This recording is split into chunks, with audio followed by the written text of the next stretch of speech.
اور اسی کے ساتھ ساتھ آپ کیسے یہ ایکسپیکٹ کر سکتے ہیں کہ آپ کی وہ قربانی قبول ہوگی؟ کوئی ایک رستہ، کوئی ایک گلی، کوئی ایک محلہ، کوئی ایک روڈ نہیں، جدھر سے جاتے ہیں ادھر رستے بند نظر آتے ہیں۔ ہم اس چیز کے حوالے سے غور ہی نہیں کرتے، سوچتے ہی نہیں ہیں کہ لوگوں کو کتنی تکلیف ہو رہی ہوگی، لوگوں کو کتنے مسائل ہو رہے ہوں گے۔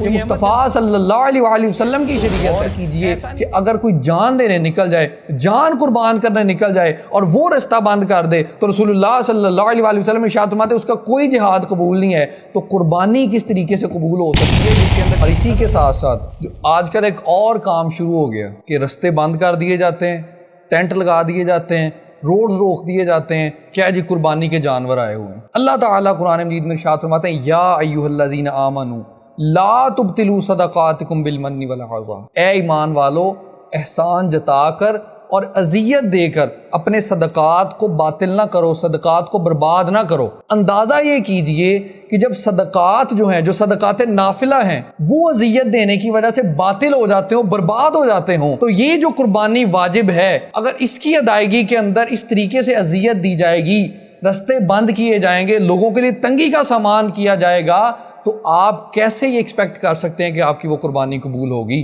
رسول اللہ صلی اللہ علیہ وآلہ وسلم نے ارشاد فرمایا صحابہ راستوں میں بیٹھنے سے بچو۔ تو صحابہ نے پوچھا یا رسول اللہ کئی بار ہمیں گفتگو کے لیے بیٹھنا پڑتا ہے تو ہم کیا کریں؟ تو رسول اللہ صلی اللہ علیہ وآلہ وسلم نے ارشاد فرمایا اعطوا الطریق حقہ، پھر رستے کا حق ادا کرو۔ یا رسول اللہ رستے کا حق کیا ہے؟ تو رسول اللہ صلی اللہ علیہ وآلہ وسلم نے ارشاد فرمایا نگاہیں نیچی رکھنا، تکلیف دہ چیزیں ہٹانا، سلام کا جواب دینا، نیکی کا حکم دینا اور برائی سے منع کرنا۔ ان چاروں چیزوں میں سے ایک چیز کیا ہے؟ تکلیف دہ چیزوں کو ہٹانا۔ تو اب وہ لوگ اس حوالے سے غور کریں جو وہ تکلیف دہ قسم کا ٹینٹ لگا کے ادھر بیٹھے ہوتے ہیں، اندر کبھی لوڈو چل رہی ہوتی ہے، کبھی مووی نائٹس چل رہی ہوتی ہیں اور اس طرح کی چیزیں ہو رہی ہوتی ہیں، رستے کے اندر لوگوں کے لیے تکلیف کا سامان ہوا ہوتا ہے۔ کوئی ایک رستہ، کوئی ایک گلی، کوئی ایک محلہ، کوئی ایک روڈ نہیں، جدھر سے جاتے ہیں ادھر رستے بند نظر آتے ہیں، لوگوں کے لیے مصیبت بنی ہوتی ہے۔ اور اسی کے ساتھ ساتھ کوئی مریض، کوئی بیمار یا کوئی بندہ ایمرجنسی کے اندر نکل کھڑا ہو، کیا مجال ہے کہ اس بندے کو ہم ٹائم پہ پہنچ لینے دیں؟ ہر جگہ ہم نے ٹینٹ لگا کے، ہر جگہ ہم نے رستے جو ہیں بند کیے ہوں، کیونکہ ہم قربانی کرنے لگے ہیں نا۔ اس کے اندر عوام کو پتہ تو چلنا چاہیے کہ ہم نے قربانی کی ہے۔ کیسے ممکن ہے کہ لوگوں کو تکلیف نہ ہو، لوگوں کو ایک بار لگ پتہ کیوں نہ جائے کہ بھئی چودھری صاحب، شیخ صاحب، ملک صاحب، بٹ صاحب قربانی کرنے لگے؟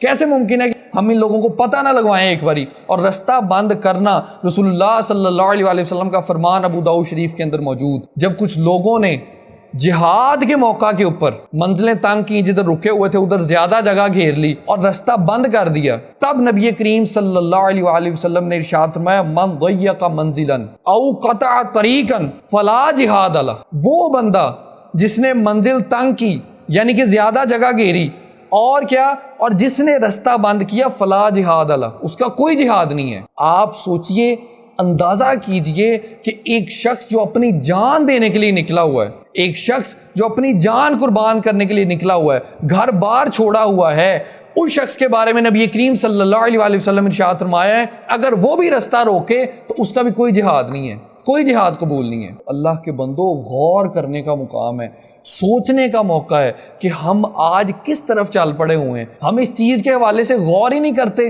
سوچتے ہی نہیں ہیں کہ لوگوں کو کتنی تکلیف ہو رہی ہوگی، لوگوں کو کتنے مسائل ہو رہے ہوں گے، کوئی ایمرجنسی میں آ سکتا ہے، کوئی کسی پریشانی میں آ سکتا ہے، کوئی کسی تنگی میں آ سکتا ہے، لیکن نہیں، ہم نے رستہ بند ضرور کرنا ہے۔ اور پھر اسی کے ساتھ ساتھ وجہ کیا بیان کی جاتی ہے؟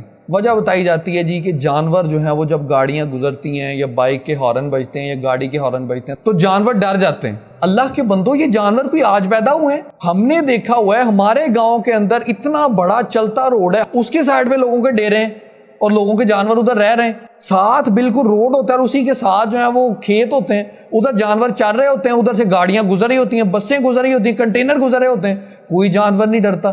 ادھر آتے ہیں جانور ڈرنا شروع ہو جاتے ہیں، اور یہ جانور ڈرنا بھی کچھ 4-5 سال سے شروع ہوئے ہیں، جب سے یہ ٹرینڈ چلا ہے کہ بھئی ہم نے ٹینٹ لگا کے روڈوں کو بند کرنا ہے۔ اور ہماری اداروں سے بھی گزارش ہے، بڑی بادب گزارش ہے کہ آپ کی ذمہ داری صرف یہ نہیں ہے کہ کسی جگہ پہ احتجاج ہو رہا ہو، کسی جگہ پہ کسی نے میت رکھ کے احتجاج کیا ہو تو اس جگہ آپ نے روڈ کھلوانا ہے۔ حضور ان چیزوں کے اوپر بھی آپ کو غور کرنے کی ضرورت ہے۔ اس چیز کے حوالے سے بھی سوچئے کہ یہ روڈ بھی آپ نے کھلوانے ہیں، یہ جو لوگوں کو تنگی ہو رہی ہے، یہ جو لوگوں کو پریشانی ہو رہی ہے، اس کا مداوع بھی آپ نے ہی کرنا ہے۔ اور حیرت تو یہ ہوتی ہے کہ اس چیز کے حوالے سے ہماری میجورٹی خاموش ہے، کوئی پریشانی نہیں ہے، خاموشی ہے۔ کیوں؟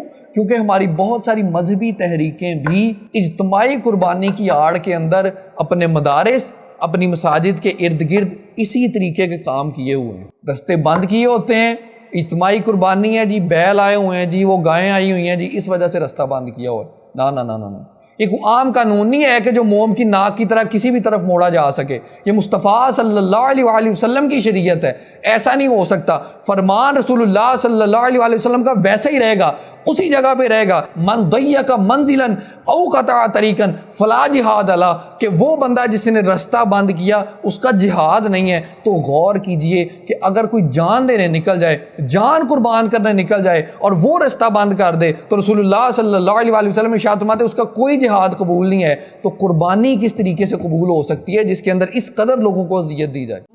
دین کی بات پھیلانا صدقہ جاریہ ہے، ثواب کی نیت سے ویڈیو کو شیئر ضرور کیجیے۔ جزاک اللہ۔